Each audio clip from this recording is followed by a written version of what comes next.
अस्सलाम वालेकुम क्लास, कैसे हैं आप? सब ठीक होंगे और उम्मीद भी यही करते हैं कि अल्लाह ताला आपको अपने हिफ्ज़-ओ-मान में रखे। और आज जो है बेटा, आज आपका जो क्लास ये लेक्चर हम रिकॉर्ड करने जा रहे हैं, ये क्लास 4 का लेक्चर है। और आज हम आपको जो आपकी डायरी व्हाट्सएप ग्रुप पे सेंड की गई है, उस डायरी के हवाले से एक ब्रीफली मतलब मुख्तसरन आपको एक नोट सेंड करेंगे। डायरी रिकॉर्ड करके देखिए, वीडियो रिकॉर्ड करके करेंगे। अब यहाँ पे आप देखें कि आपकी यहाँ पे डायरी लिखी गई है इंग्लिश की। इंग्लिश की डायरी क्या है? चैप्टर नंबर 9 है। चैप्टर नंबर 9 में एयर पोल्यूशन आपका चैप्टर है, नेम है एयर पोल्यूशन चैप्टर का। और क्वेश्चन नंबर 1 और 2 है। ये आपने क्लास वर्क में करना है और होमवर्क भी करना है। मतलब आपने इसको अभी सुबह जो आपको वीडियो आ जाएगी आपके चैनल पे, तो आप इसको क्लास वर्क में भी करेंगे और एकेडमी टाइम में आप इसको होमवर्क भी करेंगे और इसके साथ साथ आप इसको याद भी करेंगे। उर्दू ए है। उर्दू ए में आपकी बेटा रीडिंग है। रीडिंग में आपका चैप्टर का नाम है, सबक का नाम है सेहत और सफाई, और सफ़ा नंबर है 57 और 56 टू 57, 56 से 57। उर्दू में बोले तो 56 और 57, 56। ये आपने इसकी रीडिंग करनी है, ठीक है। और इसके बाद ये चैप्टर पहले आप कर चुके हैं। इसके बाद आ गया मैथ्स का। मैथ्स का जो आपने करना है यूनिट नंबर 4 है, एक्सरसाइज नंबर 4, ठीक है। इसके क्वेश्चन नंबर 1, 2, ठीक है, और इसकी प्रैक्टिस करनी है आपने नोटबुक के ऊपर। ये भी पहले आपको करवा दिया गया, ठीक है बेटा। इसके बाद आ जाता है साइंस। साइंस में आपका चैप्टर नंबर 3 है, ह्यूमन हेल्थ, इंसानी सेहत। उसका क्वेश्चन नंबर 4 और 5 है, इसको आपने याद करना है। उसके बाद आ जाता है इस्लामियात, बाब नंबर 16, सफ़र ताइफ। नबी सल्लल्लाहु अलैहि वसल्लम का जो सफ़र का ताइफ का सफ़र था, उसके बारे में ये चैप्टर है। इसके तफसीली सवाल हैं जो कि आपने डिटेल में बयान करने हैं। उसका सवाल नंबर 2 आपने याद करना है। और नाजरा में आपने बेटा चहारम कलमा जो है बमा तर्जमा, इसको आपने याद करना है। इधर हमारे पास इंग्लिश ए है। इंग्लिश ए का जो यहाँ पे लिखा गया है वो है चैप्टर नंबर 9, एयर पोल्यूशन है, वो 9 है, एयर पोल्यूशन। अब आंसर द फॉलोइंग क्वेश्चन, ये क्वेश्चन है आपके जो मैंने डायरी में आपको बताया। What is meant by atmosphere?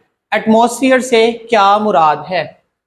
Our earth is surrounded by a cover of air called the atmosphere, ठीक है। हमारी जो जमीन है, कुर्रे अर्ज है, ये एक हवा के गिलाफ से लिपटी हुई है जिसको हम एटमॉस्फेयर कहते हैं। मैं फिर बता रहा हूँ, हमारी जो ज़मीन है, ज़मीन की जो सतह है, ये हवा के गुलाफ से लिपटी हुई है। इसकी भी तह है एटमॉस्फेयर की, ठीक है। तो इसको हम एटमॉस्फेयर कहते हैं। आप इसको अच्छे तरीके से उम्मीद है समझ गए होंगे। अब आगे मैं आपको बताता हूँ, write are least 3 cause of air pollution. 3 कम अज कम एयर पोल्यूशन मतलब हवा की आलूदगी या माहौल की आलूदगी कह लें, इसके बारे में इसकी 3 वजूहात वो बताते हैं। पहली वजह है लैंड फिल्स, ठीक है। उसके बाद है स्मोकिंग एमिटिंग व्हीकल्स।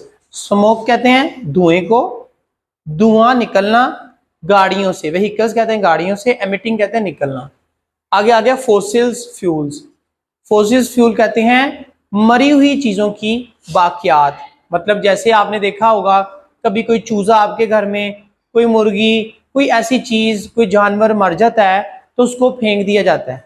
तो जब हम उसको फेंक देते हैं या उसको मिट्टी में दफन नहीं करते, तो जब फेंक देते हैं तो उससे अंदर से उसके ऊपर बैक्टीरिया ग्रो करते हैं और डिफरेंट किस्म के माइक्रो ऑर्गेनिज्म ग्रो करते हैं, और उससे एक स्मेल, और एक स्मेल के अलावा भी हवा में आलूदगी उसकी पैदा होती है। उसका बेहतरीन तरीका यह है कि डिग अ होल, एक गड्ढा खोदा जाए, and put it in the dig, उसको डाल दिया जाए किसके अंदर डाल दिया जाए, उस गड्ढे के अंदर, और उसको कवर कर दिया जाए ताकि वो एक जो है वो जमीन के अंदर जो है वो एक प्रोसेस होता है, उसके जरिए से वो ताफुन जो है वो ना फैले और वो खत्म हो जाए। तो ये बेटा आपका एयर पोल्यूशन का क्या उसे कहते हैं चैप्टर है, उसके 2 क्वेश्चन है। तो इस तरह से बेटा जो मैंने आपको डायरी बताई है ये आपने करनी है। इसमें आपका इंग्लिश का मैंने आपको बता दिया, उर्दू का आप पहले ऑलरेडी कर चुकी हैं, स्कूल में आपको ये काम करवाया जा चुका है।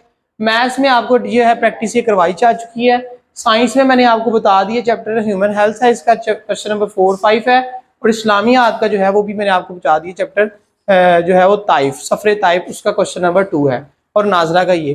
तो बेटा जो आपको हम डायरी करवा रहे हैं इसको आपने घर में इसकी जो है वो आपने इसको मेक श्योर करना है, इसको काम करना है। दूसरी बात ये है कि आपके पेपर नियर हैं, at the end of the नवंबर, आप नवंबर के महीने के आखिर पे आपके पेपर आने वाले हैं। तो या दिसंबर के फर्स्ट वीक में आपके पेरेंट्स इस चीज को मेक श्योर करें। हम जो आपके लिए अपॉर्चुनिटी लेके आए हैं, आपको वीडियोस लेके आ रहे हैं, आपके लिए लेक्चर रिकॉर्ड कर रहे हैं, ये इसलिए ताकि आपके माँ बाप और आप और आपके ट्यूशन के जो ट्यूटर हैं उनके लिए आसानी हो आपको काम करवाने में, ना आपका टाइम ज़ाया हो ना हमारा टाइम ज़ाया हो, जब आप आए तो हमें कोई मुशक्कत ज़्यादा करनी ना पड़े।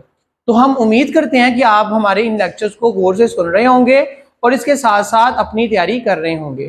तो चैनल को सब्सक्राइब करें और इसके अलावा लाइक करें और इसके अलावा आप बेल आइकन को रिंग करें। उम्मीद है कि आप इस मेरी सारी बातों पे अमल करेंगे। शुक्रिया।